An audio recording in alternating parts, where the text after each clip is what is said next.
ዛሬ ስለ ብጫው ወባ ቫክሲን ወይ ደግሞ የሎ ፊቨር ቫክሲን ስለሚባል ነው። አብዛኛውን ጊዜ ትራቭል ለሚያደርግ ሰው ከአንድ ሀገር ወደ አንድ ሀገር ከአንድ አህጉር ወደ አንድ አህጉር ለሚሄድ ሰው የሚሰጥ የቫክሲን አይነት ነው። እንዲሁም ደግሞ በአሁኑ ጊዜ በናሽናል ኢሙናይዜሽን ፕሮግራም ውስጥም ኦልሬዲ የተካተተ ነው። ስለዚህ ቫክሲን ጥቅም ነው የምናወራው። አብዛኛውን ጊዜ ይሄ አትሪስክ የሆነ ኤሪያ ብዙ ሰዎች ወደዛ ሲጓዙ ወይ ደግሞ ሲሄዱ የትራቭለር የሚያደርግ ሰው ይህንን ቫክሲን መውሰድ እንዳለበት ነው።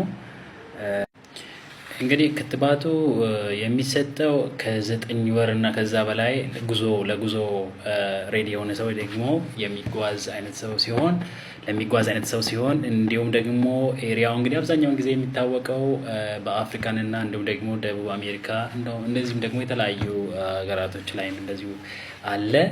እንግዲህ አንድ ሰው የመጀመሪያ ዶዙን የዚህ ቫክሲን የመጀመሪያ ዶዙን ከወሰደ ለላይፍ ሎንግ ይጠቅመዋል። ነገር ግን እንዲሁም ደግሞ እንደ ሪስኩ ኤክስፖጀር ወዳለበት ኤሪያ ኤክስፖዝድ ሊያደርገው ወደሚችልበት ኤሪያ ከሄደ ምናልባት ከ10 ዓመት በኋላ ቦስቲንግ ዶስ መውሰድ ይኖርበታል። ከዛ ውጭ ይህንን ክትባት መከተብ እንግዲህ በጣም ጥቅም አለው። እንግዲህ ኢሙናይዜሽን ዋናነት ስለ ኢሙናይዜሽን ስለ ቫክሲን ስናወራ እንግዲህ አንድን አኪዩር አድርገን የምንከላከልበትን ነገር ዲቨሎፕ ማድረግ ነው። ይሄ ክትባት በጣም አስፈላጊ ነው። በሀገራችን ደረጃ ስታይ እንግዲህ ይህንን ክትባት ማግኘቱ በጣም አስቸጋሪ ነው። ነገር ግን በአንዳንድ ኤሪያዎች እንደሚገኙ ይታወቃል። በዛም ኤሪያ ላይ አንዳንድ ኢንፎርሜሽኖችን እንሰጣቸዋለን። ቫክሲኑን ግን አብዛኛውን ጊዜ ወደ ውጭ ሀገራቶች ለትምህርት፣ ለስኮላር፣ ለተለያየ ነገር ሲሄዱም ብዙ ሰዎች እንደሚጠየቁ እናውቃለን። እንዲሁም ደግሞ ሲቸገሩም እናያለን። ነገር ግን አንዳንድ ኤሪያዎች ሳይቶች ላይ ይሰጣል።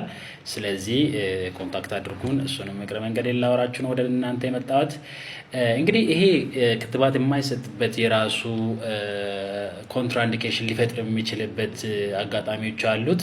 ቅድም በተናገርኩት መሰረት መጀመሪያ ላይ በፓርኩዌሽን እንትኖች የሚኖሩት ከ6 ወር እና እስከ 8 ወር ውስጥ ባሉት ልጁ ህጻናት ላይ ጥንቃቄ ይፈልጋል። እንዲሁም ደግሞ ከ60 ዓመት በላይ ላሉት አዛውንትም ሲሰጥ በጣም በጥንቃቄ ነው መደረግ ያለበት። ፕሬግናንት እና ብሬስት ፊዲንግ ላላቸው ለሚያጠቡት እና እንዲሁም ደግሞ ርጉዝ ለሆኑት ሴቶችም በጣም ሲሪየስ ስለሆነ በጣም ግምት ውስጥ ሊገባ ይገባል። ከዛ ውጭ ግን አለርጂ ሊኖራቸው ወይ ደግሞ ሊኖራቸው የሚችለው ኦርጋን ትራንስፕላንት ያደረገ ሰው እንዲሁም ማሊግናንት ቲዩመርን ዳያግኖስ የተደረገ እንዲሁም ደግሞ ፕራይመሪ ኢሙኖዲፊሸንሲ ያለበት ሰው የተነገረው ይሄ መኖሩን የተነገረው እንዲሁም ሌላው ደግሞ ይሄ የኤችአይቪ ኢንፌክሽን ወይ CD4 ሌቭላቸው ቲ ሊምፎሳይት የምንለው ሌዛን 200 ሚሊሜትር ኪዩብ ሲሆን ያ ነገር መታወቅ አለበት እና ያ ነገር ከታወቀ በዛው በጥንቃቄ ይሰጣል ማለት ነው። ከዛ ውጪ እንግዲህ አቬላቢሊቲው ምኑን በቀጣይ ቪዲዮ እሰራላችኋለሁ። ነገር ግን በጣም አብዛኛውን ጊዜ ሲቸገሩ ማየው የትምህርት እድል አግኝቶ ወደ ውጪ ለመማር የሚሄዱት ሰዎች ይህን ቫክሲን ለማግኘት በጣም ብዙ ጊዜ ይቸገራሉ። እሱንም በተለያየ መንገድ እንግዲህ እናፈላልግላችኋለን የሚገኝበት ኤሪያ። ይህንን ኢንፎርሜሽን አድሬስ ለማድረግ ነው የመጣሁት። ክትባቱን እንግዲህ የተከተበ ሰው ዋንስ አንዱን ዶዝ የወሰደ ሰው ላይፍ ሎንግ ነው ቅድም እንደተናገርኩት። ከዛ ውጭ ግን በጣም አትሪስክ የሆነ ኤሪያ የሚሄድ ሰው ካለ ግን ዊዝን 10 ይርስ ውስጥ መልሶ ምን ማድረግ አለበት? ቦስቲንግ ዶስ መውሰድ እንዳለበት ቅድመ መንገድ ለመናገር እወዳለሁ።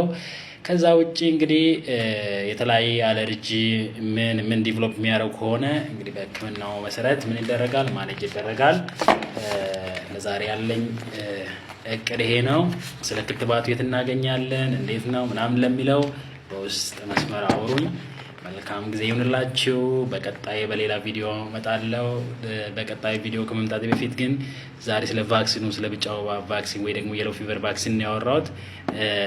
የሎ ፊቨር ራሱ ምንድን ነው የሚለውን ደግሞ ኦቨርኦል ስለ ፓቶሎጂ ኦቨርኦል ስለ ዲዙ ማውራት ካስፈለገን በሌላ ቪዲዮ እንመጣለን።